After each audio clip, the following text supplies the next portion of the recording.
and even openly critical with regard to our militant pursuit of his cause. What's the word that he uses? Our Imam is a pacifist. Pacifist means a person who wants peace, who doesn't want jagra jagra nati kapra, lapra lapra nati kapra. He wants peace. This was the character they're trying to draw from me and you of our Imam. Now this is one academic who says this, but often, how much ever we try and answer this question, this thought still lingers in our mind. When we compare the two Imams, we see an mighty, brave, valiant in the battlefield, and you see an Imam that isn't like that. We want to discuss this properly, try and understand this properly, and get to the bottom of this.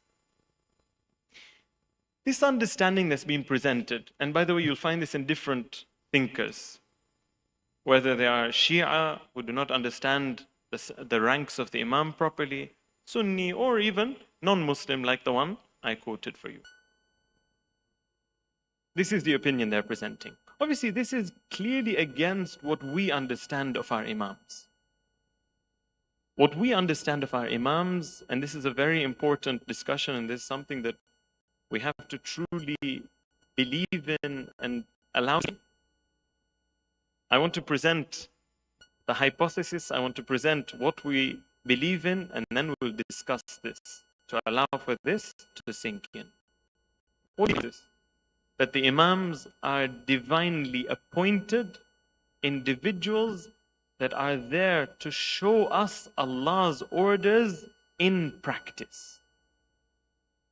See, if Allah was to give us orders in the form of text, in the Quran, in the Hadith, and leave it at that, it would be a set of principles and instructions that we would say that, look, these are practical instructions, so-called practical instructions, but they've never been practiced. They've never actually manifested themselves in. It's all talk, right? Be truthful even if your life is at risk. Is that really possible? Be strong towards your values, towards your principles, even if your life is at risk. Is that really possible? Is this something that's really doable? Can a human being really achieve this? Or another example, you have two principles that in a certain case give two different outcomes. Which one should we follow? Should somebody's life, or should we be truthful? Should we save the community? Moving towards our topic. Should we save the community, or should I stand up against the tyrant? These are both principles in Islam. Islam wants us to save the community, wants us to protect the believers. It also wants us to stand up against the tyrant. Now, which do we prefer over which? In instances that we face in life, which is the principle that governs the other principle? If it was just for texts, we wouldn't see this in practice. The Imams are there to show us that this religion that's come in the form of texts in guidance is something that in this world can be practiced and is the most complete manner of living on this earth. That's the way we look at the Imams. That's why our question, you see a person who sees what Imam Hassan alayhi salam did and Imam Hussein alayhi salam did, the first question they may have is that what kind of a person was this Imam or this person like? What kind of a person was that person like? They go into the personality traits, right? If, for example, somebody enters the room just now, some people towards the back and they don't want anyone to see them. Some people come right to the front and sit in front. They say, this is due to their difference in personality. One person may be an extrovert, a social person. One may be an introvert that wants to be on his own. This is how they want to analyze the lives of our Imams. That the second holy Imam is a pacifist, the words I read for you. A person who wants no violence, no confrontation, no fighting. They want to sit back and have peace with everybody. And the third Imam, na'udhu billah, both of them, this is wrong according to our view, is somebody who is a warrior, brave, and wants to face the enemy even if it's at the cost of his own life and the life of his companions and family members.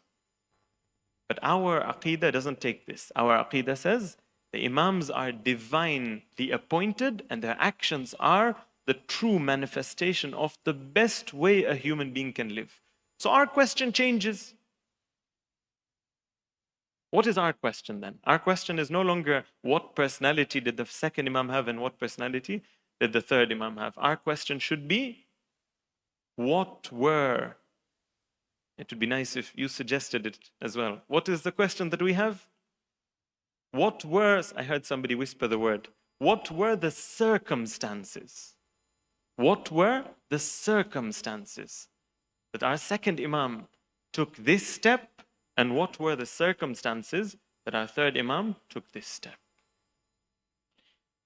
And so we want to discuss this in some level of detail. To discuss this, the first question that we should try and answer, which is a very important question, a question that is a part of our ideology and it decides and is a defining factor in a lot of the decisions we make in our lives. A very relevant and pertinent question. Is Islam a religion of peace or is Islam a religion of violence? If we understand this properly, we'll be able to apply it to the time of our second Imam and third Imam and see if what they did was based on the circumstances and Allah's orders, or was it based on, as some people have proposed, their personality and their likes and dislikes. So the first group of people, they come and say that Islam is a religion that advocates for peace. Only and only peace. We are 100% non-violent, non-confrontational, against any use of arms, against any use of force. Anything that happens, we sit back and we bear it, we tolerate it. Why? Because our method of fighting is peace. This is one ideology. This is called a pacifist. A pacifist has this form of ideology. And sometimes they also use certain verses of the Quran to establish this ideology. They say, Lakum dinukum waliyadin. Jetane karu to pote kar, jemane karu hoy, hu karis. You do what you want, I'll do what I want. To each their own. Let them do what they want, we'll do what we want. Nobody touches each other. If they want to come and attack us, we will convince them. We will have non-violent demonstrations to show them that what you're doing is wrong. We are a religion. This is a claim. I'm not claiming this myself. There's one ideology that says pacifism. We sit and we watch. We don't have anything to do back. By the way, keep in mind that this thinker attributed this to who? Our second Imam. He said he was a pacifist. This is what he means. That Muawiyah would threaten. Our Imam would say, look, Muawiyah, I'm not going to harm you. I'm not going to touch you. But please listen. They tried to convince the people. Interestingly, this ideology, if you want to trace it in history, is very interesting, especially where we are. You'll find that this was one of the key ways that the colonialists were able to take over big chunks of the world. They came in and they convinced, I'm quoting, these are their words. Please don't take any offense to these words. By the way, this applies to Africa and India. So all of us together, we are in this story somehow or the other. We were colonized, whether you were in Africa or whether you were in India. Colonizers, they colonized us. They say these words. Let me tell you some of these words.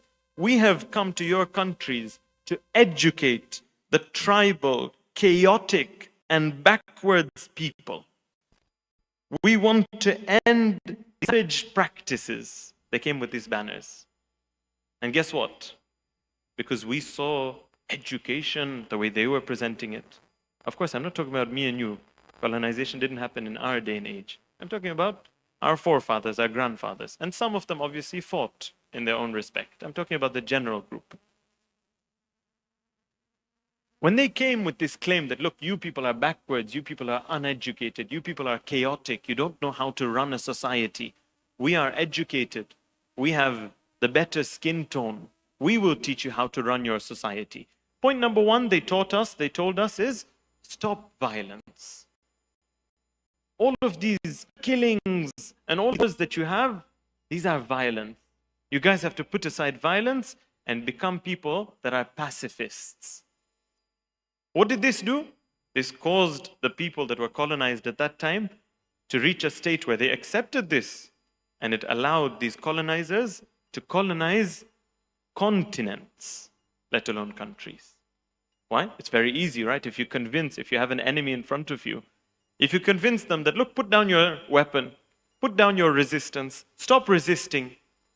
Now, for you to take on that enemy, for you to defeat that enemy, it becomes very easy now. There's no resistance from their side.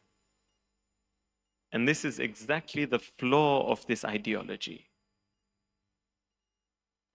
And you see, till now, there are traces of this very ideology in our communities, where we don't want to fight. We don't want jagra nati kapta. We don't want to get involved in any confrontation. We say we are peace-loving people. By the way, these same colonizers, they used verses of the Bibles to prove this ideology. We've all heard this verse of the Bible. It's in Matthew, where they say that if somebody slaps one cheek of yours, what should you do? Should you slap him back? Should you push him back? You turn and give him the other cheek. Subhanallah. Such a beautiful message. It's not a beautiful message. What part of this message is beautiful? This is only beautiful for somebody who wants to colonize us.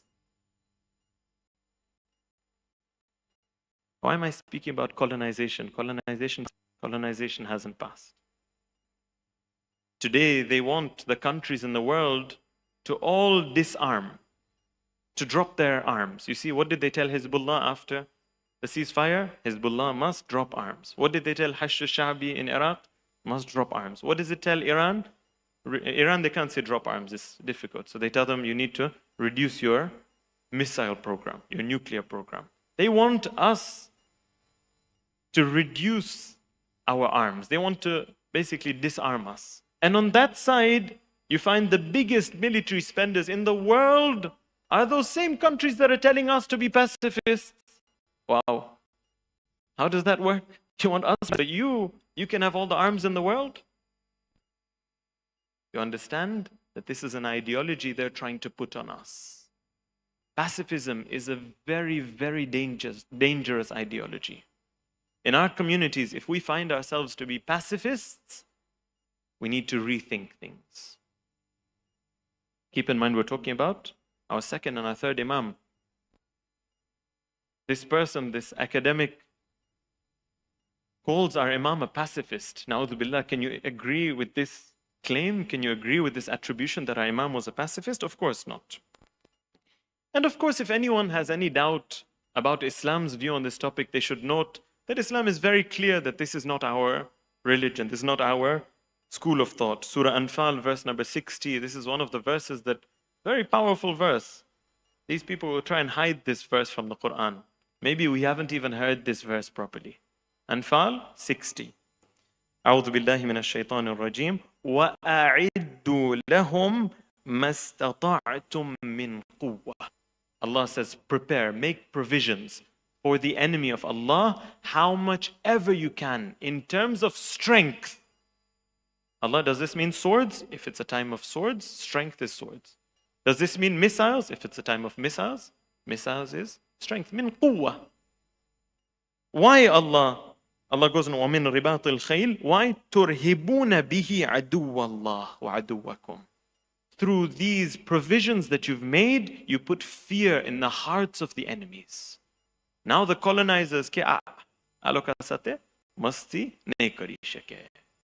can't take them for a ride. We can't play them. These people are people that have prepared. Why? This is the value and the lesson that this Quran verse teaches us. وَآخَرِينَ مِن دُونِهِمْ لَا تَعْلَمُونَهُمْ. Allah says, not only these enemies you see, there are other enemies that have their eyes on you.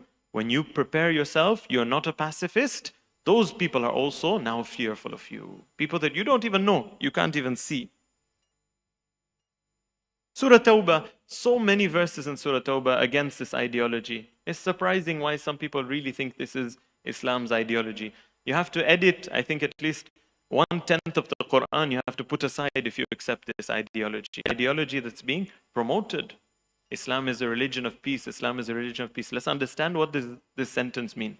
Islam is not a religion of unconditional peace. We don't have peace with everybody. We have peace, and we'll come to the conclusion. We have peace with those who want to have peace with us, not those who are coming to colonize us. Surah Tawbah, verse number 123. A'udhu billahi minash shaitanir rajim. Ya ayyuhal ladhina amanu, O people who believe, qatilul ladhina yalunakum minal kuffar. O people who believe, go to war, wage war with those people that are around you from the kuffar, from the people who are disbelievers.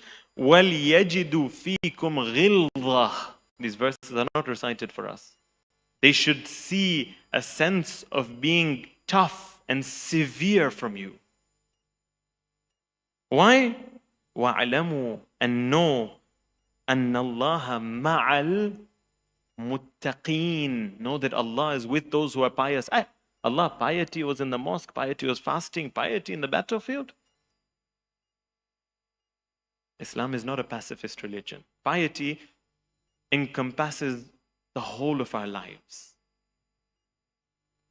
So if we find within us this idea of being a pacifist, to be non-confrontational, we are peaceful, peace-loving people. You want to take our land, you want to take our property, you want to hurt us, you want to colonize us, you want to do what you want, we will just smile and say, please don't, please don't, please don't. Know that you haven't understood Islam's ideology. Let's go to the other side. So this is wrong. We cannot be pacifists. We cannot be those people that take whatever oppression happens and don't say anything. This is wrong. Let's go to the other side. The other view is that Islam is a religion that was spread by the sword. Islam is a religion that tells you, look, you want to follow the truth, you follow the truth. The truth, your head will be chopped off. We will attack and take down anybody that goes against us. Anybody that says anything that we don't like, we will kill them. We will take them down, destroy their cities, destroy their towns, destroy their property, destroy everything that they have. Interestingly, this ideology, of course, is wrong. Interestingly, this same ideology, who was it used by? The colonizers. They used pacifism to keep us quiet.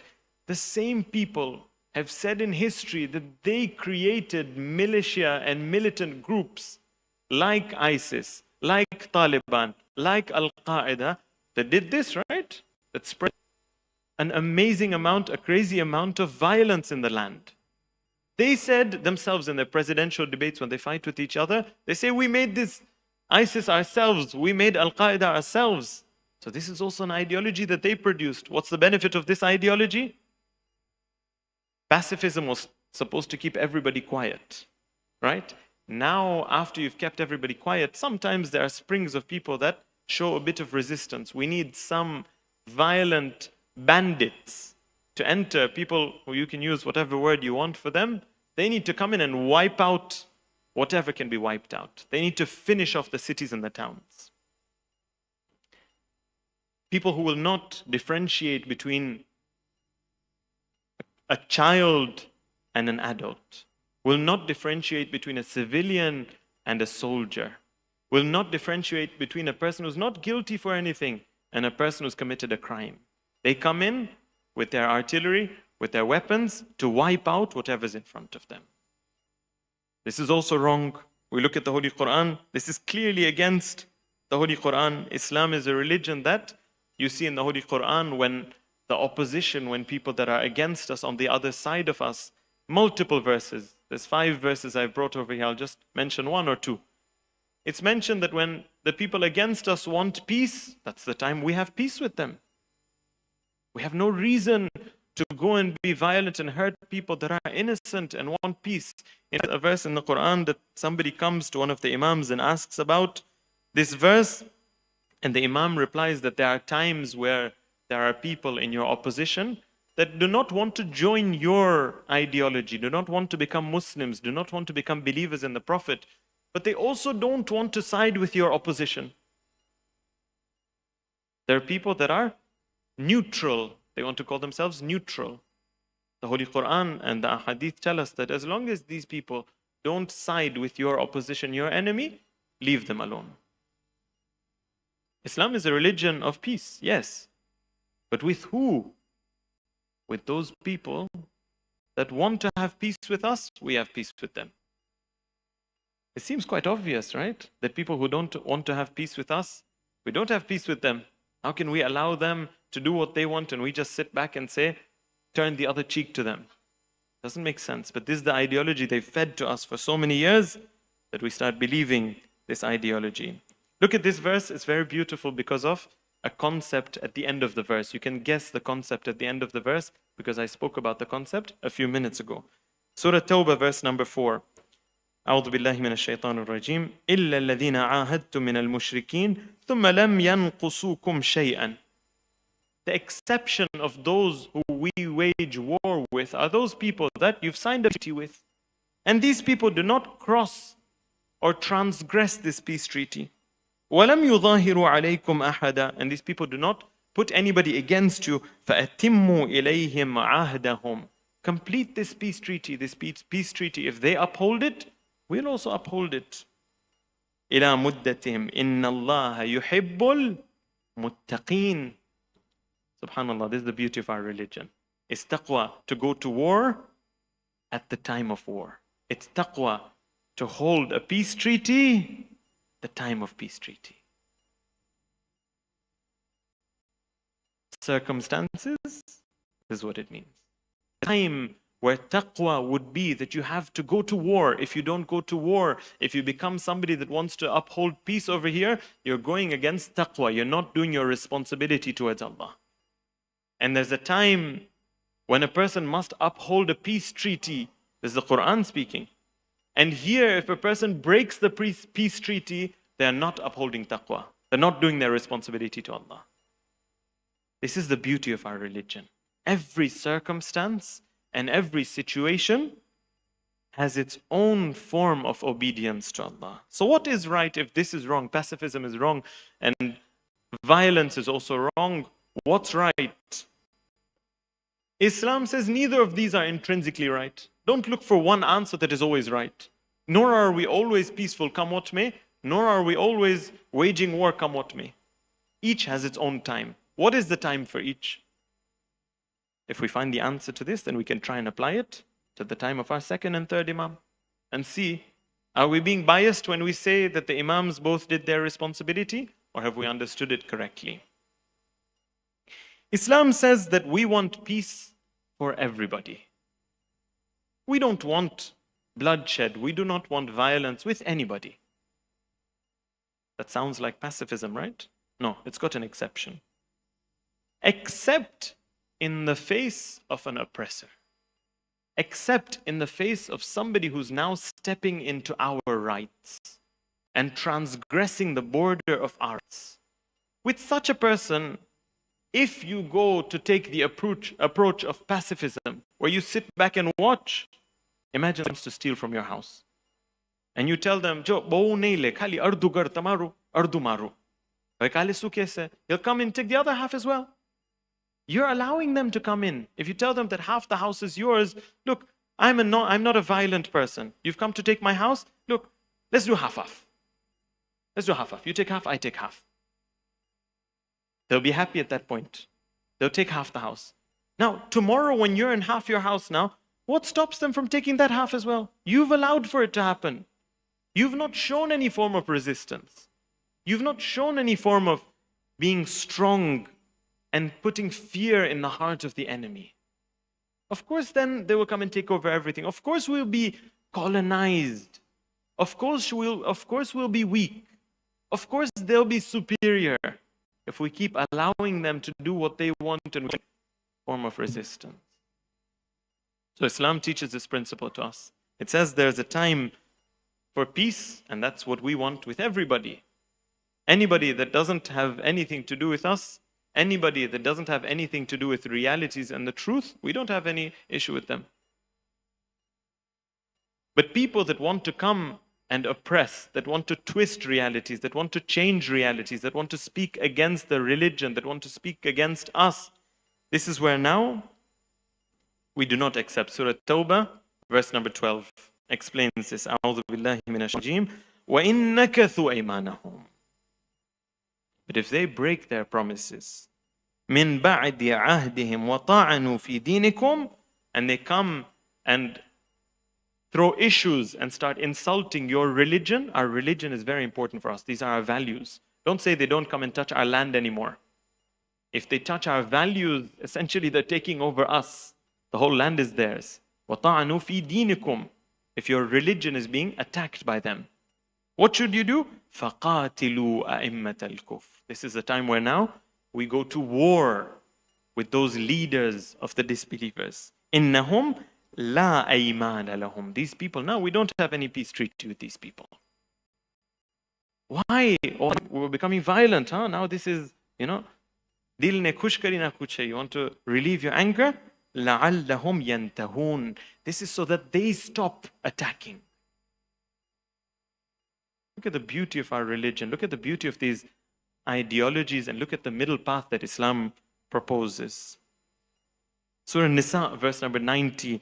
أعوذ بالله من الشيطان الرجيم. ولو شاء الله لسلطهم عليكم فلا قاتلوكم فإن اعتزلوكم. If these people leave you alone, they don't want to harm you, nor the religion, nor your values. فإن اعتزلوكم فلم يقاتلوكم. And these people do not wage war against you. وألقوا إليكم السلام. And they throw towards you a peace treaty. فما جعل الله لكم عليهم سبيلا. Allah says you have now no right to go and fight with these people. Islam is a religion that does not promote violence against anybody, except for somebody who's going to oppress us, somebody who's going to take our rights, somebody who's going to divert us from the path of religion. This is now where we come and face these people. Of course, within these dynamics, there are some situations that are specific. There are some situations that are more complex. Like what? Like strategic patience. There's a concept that Islam teaches us. There are some people that are oppressors, but at times we need to use our minds and be strategic and be patient. For example, beautiful verse of the Holy Quran, Surah Anfal, verse number 15 and 16. These are really beautiful verses. Look at subhanAllah, really we're such blessed individuals to have these as our ideologies. We need to go and learn them. We need to appreciate them. Surah Anfal, verse number 15. أعوذ بالله من الشيطان الرجيم. يا أيها الذين آمنوا. All those who believe, me and you. إذا لقيتم الذين كفروا زحفا فلا تولوهم الأدبار. When you face the people who are disbelievers, you have no right to turn your back. In war, it's one of the great sins for us to turn back from war. We're facing the enemies and we say, aloka, these people look strong. Away. Allah says you have no right to do that. We stand by our principles. But then the next verse says, but there's two situations where you can turn back. You can turn back from war against the enemies of Allah. وَمَن يُوَلِّهِمْ يَوْمَئِذٍ دُبُرَهُ إِلَّا. Allah says whoever turns their back towards them, except for two groups. إِلَّا مُتَحَرِّفًا لِقِتَالٍ. Somebody who's using a strategy and a tactic in war. For example, in front of you is the enemy. If you go and face them, pay attention to this point because we're going to use this to understand. If you go and face them head on, it's not a good strategy. It's better you take another route and you come and attack them from the side. مُتَحَرِّفًا فِي قِتَالٍ. You have a skill in waging war. We don't wage war like people who don't think in war. We use our brains. We have strategy. In football, we have strategy. In war, we shouldn't have strategy. In football, look at how complicated the formations are nowadays. Before you want to play a FIFA game with the youth nowadays, they'll spend 20 minutes in team management, setting up the strategy, setting up where everybody should go, the center, attacking midfielder, what position we should play. So much strategy in a football game. In a war, in life, we don't have strategy. When we're defending our values, we shouldn't use our minds. We shouldn't be strategic. The Quran is telling us we should be strategic. You can even turn your back, but you're not running away. You're using strategy to attack. How much strategy do we use in our religion, in defending our values, in defending our faith, in defending the oppressed people in the world? How strategic are we? One exception. Exception number two, you can turn your back from war and Allah says, no problem. In fact, you're doing a good thing. when you realize that behind you there's a group of believers, mu'mineen, that are coming forward. You're alone, the people around you, your group of soldiers, your army, you're alone. You know that if you go back, you can join another group and come back and attack again. No problem. Go back, join them, attack again. Strategy. Using your brain. Not just brute force. Not just akal wagarna, vicharo, that you just go and attack the enemy however you want. Use your brain. Use strategy. This is called strategic warfare. The same way we have strategic patience. The first example is not Imam Hassan alayhi salam. We have strategic patience right from the time of the Prophet, and it showed itself very, very evidently in the time of our first Imam. Our first Imam himself said, look at Khutbah Shiqshqiya, the one that he wants to tell everybody that, look, the Khilafah that belonged to me, I was the one that was supposed to guide the community, I was the one that was supposed to take them to success, has been taken from me. And somebody has put it on themselves that, the word is so beautiful, taqammasaha, means somebody put on this shirt that does not fit in this shirt, it's not their shirt. Somebody took Khilafah that doesn't belong to. The Imam says, I saw two routes in front of me. Should I stand up and fight? Or should I be patient? Amirul Mu'mineen, you must be scared to fight. Sorry, you haven't understood Amirul Mu'mineen. When was Amirul Mu'mineen scared to fight? Who was he scared to fight? Which battle do you have anything mentioned that he said he was scared to fight? And he says, this is his lines, فَرَأَيْتُ أَنَّ الصَّبْرَ عَلَى هَاتَا أَحْجَى. I saw the correct decision over here between fighting and being patient is to be patient. Strategic patience. Does this mean the Imam is a pacifist? Astaghfirullah, what a claim. The Imam uses strategy. He evaluates what's happening at that time and he says the decision now, فَرَأَيْتُ. The Imam says, I thought about this, I considered it, and I saw صَبْرَ عَلَى هَاتَ أَحْجَى. Now, find me one sane person that knows Imam Ali that can say that Imam Ali was scared of death in the way of Allah. You won't find anybody. You won't find a Christian that says that. Imam was brave, and that's why, in fact, sometimes, and this is a key line, sometimes not giving your life in the way of Allah is harder than giving your life. If the Imam would have stood up, the first Imam, we're not even talking about the second Imam yet, the first Imam would have stood up and fought with his 5, 7, 10 companions that were loyal, very likely they would have been martyred. They would have attained martyrdom. Was this hard for them? Imam Ali says, I'm waiting for martyrdom. My whole life, I'm craving martyrdom. That would have been easy for him. He had to wait decades and be patient. Why? Because this is what his responsibility was. This is what taqwa was. Taqwa is not always to fight. Taqwa is not always to wait. Taqwa is to do what Allah instructs us and commands us to do. So we've understood that pacifism is wrong. Violence without any condition is wrong. Let's apply this. This is theory. We applied it to our first Imam. Let's now apply this to our second and our third Imam. Let's test this theory. If this theory is wrong, if it's not due to responsibility and circumstances that the Imams acted differently, you're following? If it's not due to responsibility that the Imams acted differently, means that it's due to the nature of our second Imam and third Imam being different that they acted differently. If that was the case, as soon as our second Imam attains martyrdom, Imam Hussein alayhi salam should stand up and go with Muawiyah. Maybe you say that, Imam Hassan, when he was martyred until Karbala was a very short time. The Imam didn't get time. Historically incorrect. Imam Hassan became the Imam in the year 40 Hijri. He passed away and he was martyred either in 49 or 50 or 51. Maximum 11 years. What year is Karbala? 61. So Imam Hussein alayhi salam should have shown his option. If Imam Hassan was the pacifist, Imam Hussein was the one that was brave, What was he waiting for in these 10 years? Imam Hassan's whole imamat is 10 or 11 years.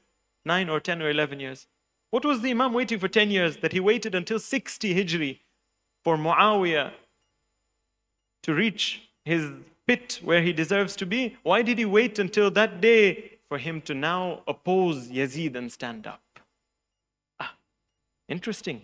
10 years Imam Hassan didn't create a movement. 10 years Imam Hussein didn't create a movement.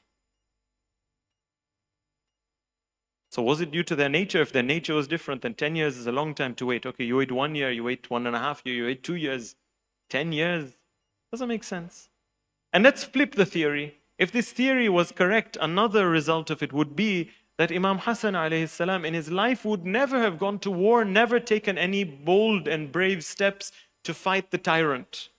If he's a pacifist, he shouldn't be one that goes against the tyrant. Whereas you find in history that as soon as the claim for Khilafah is stolen from our Imam, our second Imam, Muawiyah now claims, I'm the Khalifa.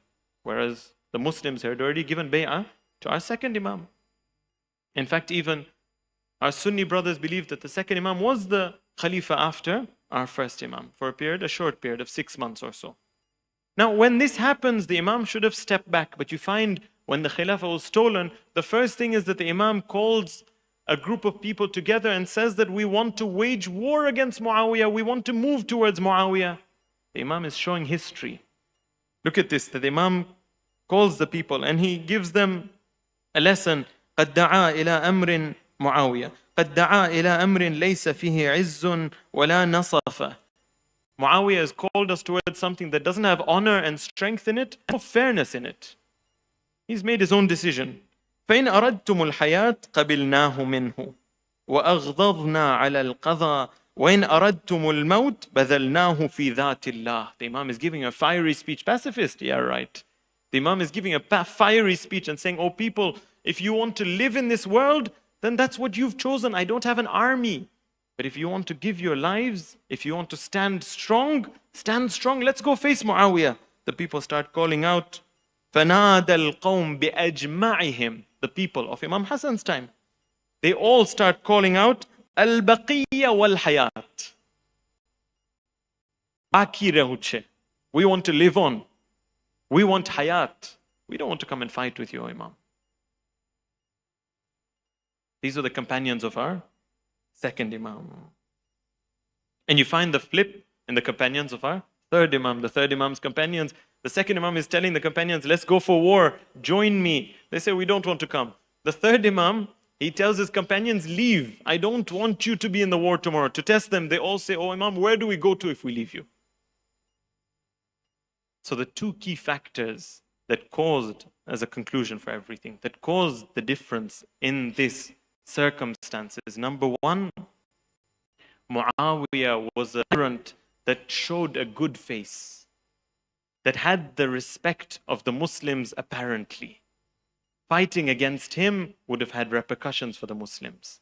It would not have been seen as a victory of truth and righthood over batil. It would be seen as a political conflict between two people. One. And at the time of Yazid, this is very clear. Yazid said the Holy Prophet was a liar. Yazid says it in his poems, that there was no wahi that ever came down. That's why the people understood that Yazid was a clear tyrant and Imam Hussein stood against him. The second reason is, look at the companions of our second Imam, that everybody took the opportunity, except for a very small few number, took the opportunity to deceive and go against the Imam. Look at the companions of the third Imam that were with whatever came in front of them. These were two reasons that caused the difference in action. Islam is a religion that has instructions for us throughout our lives. In all the different instances, we need to understand these instructions. We need to develop and increase and enhance our Islamic knowledge. I'll just point out very quickly that we have amongst us, in the brothers and sisters, guests that have attended one of the courses that's for the same purpose, to increase our Islamic ideology, our understanding, the pre-university course. They're seated amongst us, the brothers and the sisters. is an initiative that's there to train our youth, to give them this depth in ideology, so that tomorrow, if they're faced with this question, they have some answer, they have some basis to refer back to. We all require this. In our lives, we need basis and grounding to refer back to, and that is Islamic ideology. Let's take our hearts to Medina.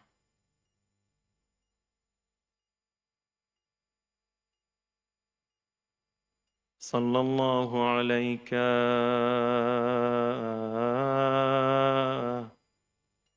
ya Hassan ibn Ali al-Mujtaba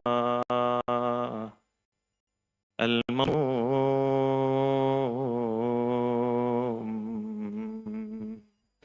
al-Masmum al-Shaheed.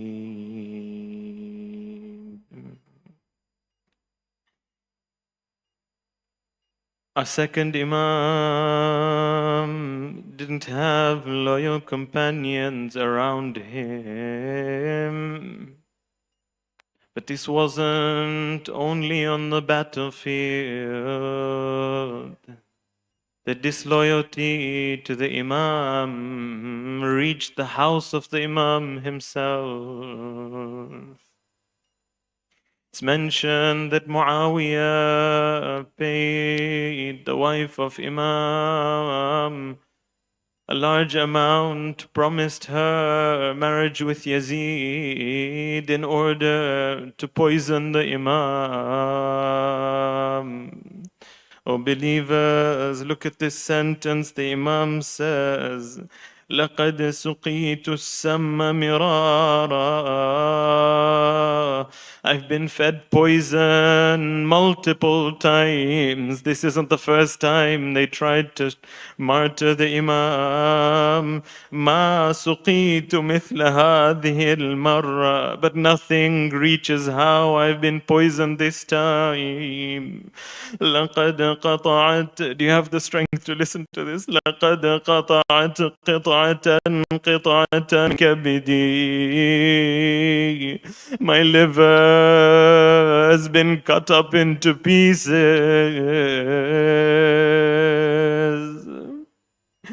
On one of the days of the final few days, possibly of our Imam, our third Imam sees our second Imam. As soon as he sees him, he begins to cry.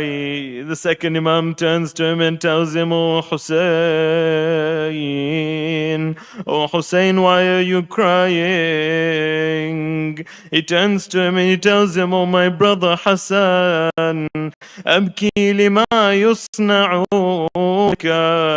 Oh Imam, how can I see what they're doing to you and not cry? Imam Hassan turns to him and he says, إِنَّ الَّذِي يُؤْتَى إِلَيَّ السَّمْ. What's been given to me is poison. I will be martyred with this poison. وَلَكِنْ لَا يَوْمٍ كَيَوْمِكَ يَا أَبَا عَبْدِ اللَّهِ. Oh Hussein, there's no day like your day. يزدلف إليك 30,000 رجل. 30,000 men will seek to come towards you. All of them claiming to be from the religion of Islam. All of them will gather, O Hussein, to spill your blessed blood. It's as if the Imam is seeing the events of Karbala unfold in front of him. After the martyrdom of our second Imam, our third Imam places him in kafan. He takes the janazah out towards towards the grave of the Holy Prophet. Some people from the enemies come forward. They say that how is it that you want to bury this person near the Holy Prophet? We will not let this happen. Oh Hussein, learn from here that these people, what they would do to your brother, what they're going to do to you and your family in Karbala. They said, we will not let this burial take place. They stand strong and they say, you cannot bury Hassan over here. They say that let us take him towards his mother. No, you cannot bury him over there. At this point, these mal'oons begin to take arrows. Where are these arrows going towards? The arrows are going towards the body of our Imam Hassan. Maybe Zainab was watching the arrows come towards the body. Oh Zainab, oh Zainab. This is not the last time your brother covered in arrows on the plains of Karbala. You'll see Hussein covered in arrows, arrows from every direction. Oh Zainab, you'll come towards this blessed body, the blessed body that has no head remaining in this body, that has not been given ghusl, not been given kafan, lying on the plains of Karbala. ألا لعنة الله على القوم الظالمين.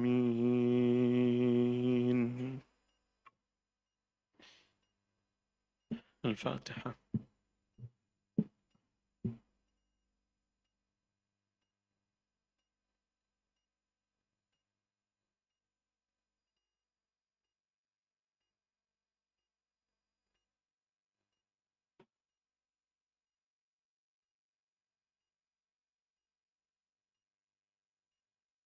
रहमत न रह जाए ज़ैनब मेरे, किस जुर्म की सज़ा मिल गए, कैदी बने आज बिनते अली, दुश्मन न समझेगा रुतबा उसे, ना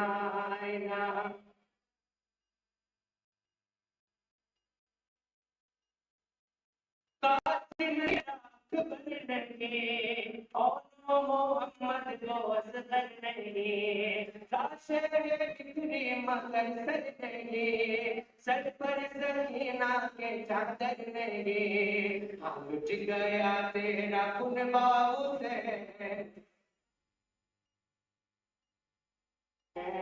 ना